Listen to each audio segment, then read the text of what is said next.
have we got a fantastic show for you today. We're going to take a look at 3 nonfiction bestsellers that just came out and take a look at why they became bestsellers. And these are 3 books you may want to read.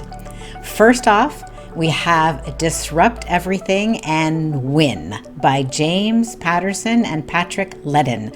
Yes, you know him as writing thrillers, but Disrupt Everything and Win is a nonfiction business book, and it just came out September 29th, 2025. Here's a couple of points from this book, and then I'm going to go into 2 more, and if we have time, we'll take a little peek at the New York Times nonfiction bestseller list and take a look at what's moving now in case you want to write some nonfiction bestsellers. That sounds really good. So in Disrupt Everything and Win by James Patterson, he basically makes the point that disruption is inevitable. I think we all know that. You can either manage it or it manages you. Comfort trap is the enemy of growth. My mother would certainly agree with that. She said, beware the comfort zone. But here's some interesting things. They shared some of the common traits of disruptors. Ooh, let's see if we have some of these. Some examples are owning the win and celebrating success. Let's do that. Asking for more when delivering results. Let's do that. Saying the brave no. Brene Brown would agree with that. So walking away from opportunities that aren't a good fit, and accepting that the world will never go back to the way it was. We cannot put the AI genie back in the bottle. So the other thing I really liked about this book is they didn't just look at metrics such as how much money are you making, how big is your team, what's your exit strategy, what's your market domination. They asked, are you living a good life? And I really liked that because, we only have this one life. Let's live a meaningful life. James Patterson is famous, at least he's famous in publishing circles, for disrupting the publishing industry. So this book makes complete sense. Let's take a little peek at how he disrupted the publishing industry, and then I'm going to share 2 more books that just came out that are bestsellers that you probably want to put on your reading list, and who knows, maybe your Christmas gift list. So James Patterson really challenged the 1 book a year rule. The publishing industry thought, best-selling authors publish a book a year. And he's like, well, what if I can put out more books more frequently? He also very cleverly applied marketing and advertising thinking from another industry. So he cut his teeth in advertising with J. Walter Thompson, and he imported the advertising and marketing mindset into book publishing. For example, creating a TV commercial for his book when the publisher balked. So why not take a page out of James Patterson's marketing and think about whatever you're up to in a disruptive way. He also built his author brand as a franchise brand. So he didn't just write novels, he built series like the Alex Cross series, and he leveraged his strength crossing into young adult, children's, and even now nonfiction. Most fundamentally, he's got his own publishing arm. So he's like, why am I giving so much money to these publishers? And he's publishing himself.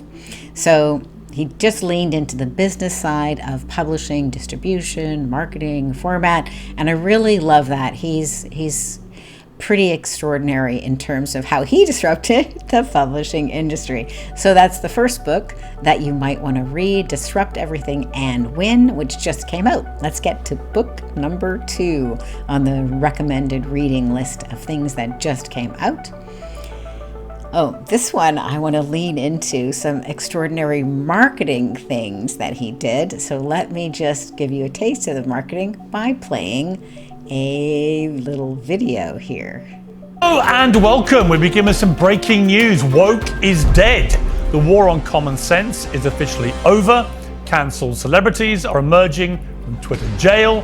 Virtue signaling has been outlawed under punishment of mass ridicule. And we are finally free to call a spade a spade. So what was the cause of death? So Piers Morgan is really great at leaning into the controversy, and he certainly has a really high quality team. Now I want to show something that he did that most authors and thought leaders hesitate to do, but he totally leaned into it. And this, I believe, is one of the keys to why his marketing exploded. Let's take a peek. Woke is dead, and I've written a whole new book. So I've invited some of the finest woke warriors in the world to tell me why I'm wrong. You are Why? sat there in this entire book moaning about how straight men are being bullied and marginalized by left-wing idiots like me, and actually that makes you incredibly woke.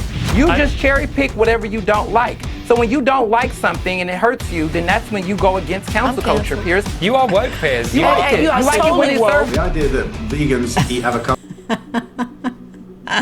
So he leans into controversy. You can do this too. Leaning into controversy is really key to success.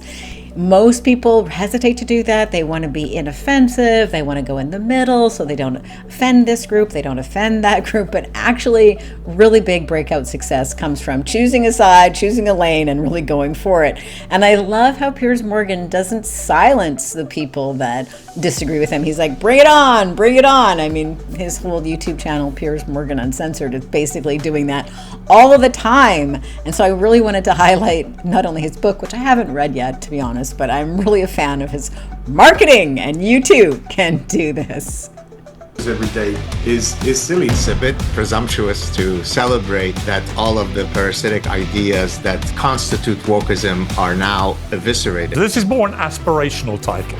When you go promote this book over on Fox and ma'am. Friends, when you booty clap them cheeks, Which I will be, by the way, in about a week. Friends, I see you're still acting stupid, Piers. So what is your point? If we're going by woke is dead, you might learn something. I think we should get a free copy considering I think we without should, us, too. the book would... See, I'm a big fan of both of y'all, by the way. Well, I'm a big fan of you. I love you. Love All right, you. can we Love stop?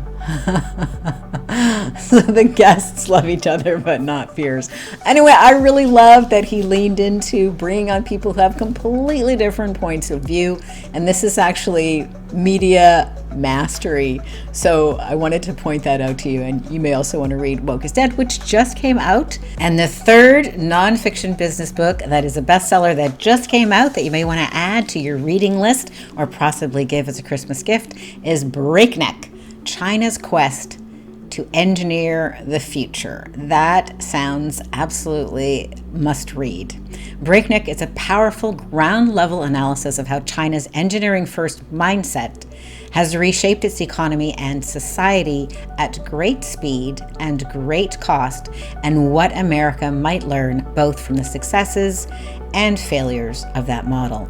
It was shortlisted for the Financial Times Book of the Year and was in August 2025 Next Big Idea Club Must Read Books. So I wanted to bring it to your attention.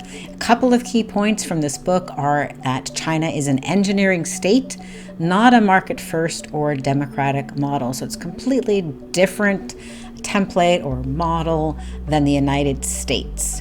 So their mindset is really driven by mega projects, industrial policy, rapid technological development. So it's completely opposite. It's not defined as we would be in the United States by free market capitalism or by democracy, but engineering logic, designing infrastructure, industries, and society through top-down planning and relentless execution. So high-speed rail, bridges, manufacturing hubs, etc. Point number two that stood out to me from this book is China's breakneck progress has human costs. He doesn't romanticize China's rise. The author emphasizes that political repression, social trauma, and human rights abuses are not side effects, but deeply embedded in the same system that produces growth. And then the author, Wang, stresses this is not a paradox, it is a feature, so to speak, in quotes, air quotes, of the engineering state. And then the third point that stood out to me is he pointed out, the author Wang pointed out, that the U.S. has become more of a lawyerly society that blocks progress. So while we are focused on litigation and risk avoidance, China's taking massive action, and they are, making stuff happen, good and bad, while we are sometimes paralyzed with litigation. So while China needs more liberty and individual rights, obviously, perhaps the United States needs more engineering capacity, ambition, and execution. All right, so those are a couple of points from that book that you might want to take a peek at.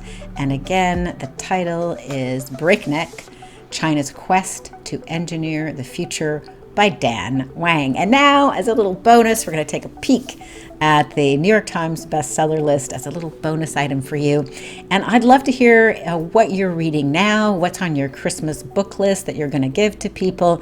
And if you enjoy having these little updates on what the best-selling books are and what is the marketing tips, I'd love to hear in the comments below. We obviously read all the comments, and I'd love to know what you're reading and if you're going to read any of these 3 books, or if you were inspired by any of the marketing messages behind them.